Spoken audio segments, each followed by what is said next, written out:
Welcome to today's news discussion. We've got a variety of stories to cover, from entertainment news to children's programming.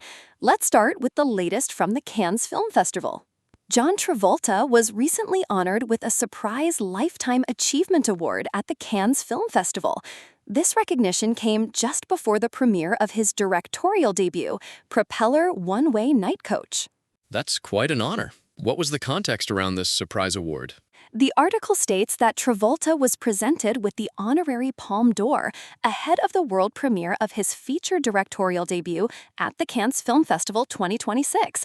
It seems like a significant moment for his career. I can imagine. Being recognized in such a way at Cannes is a big deal. Did he get emotional during the acceptance?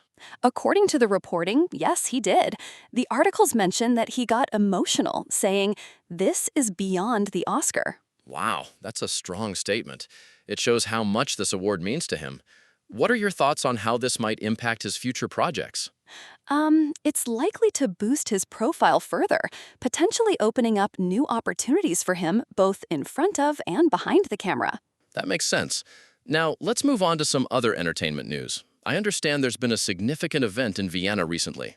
Yes, the Eurovision Song Contest reached its grand final in Vienna. The event was marked by both the usual pop spectacle and some protests. What were the protests about? The reporting mentions that there were critics who thought Israel shouldn't be invited to participate. The final was held under tight security. I see. So there were some controversies surrounding the event. How did the fans react despite the protests and rainy weather? Apparently, the fans' enthusiasm wasn't dampened by either the rain or the protests. The event still drew a lot of energy and support from the audience. That's great to hear. The Eurovision Song Contest is always known for its vibrant atmosphere. Were there any notable performances or surprises during the final? The articles highlight that acts from 25 countries competed, making it a diverse and lively competition. The specifics of the performances weren't detailed, but it's clear there was a lot of variety. Okay, got it. And what's next for Eurovision? Do we know when the next grand final is? Actually, the next Eurovision Song Contest is already planned for 2026, taking place in Vienna after Austrian singer JJ won the 2025 event. Right, so it's a bit early for 2026 details, but do we know how to watch the 2026 contest or when exactly it will happen? The grand final for Eurovision 2026 is expected to take place on a Saturday in May, likely with similar broadcasting arrangements as this year, including on BBC One London HD. Okay, that gives us a rough idea.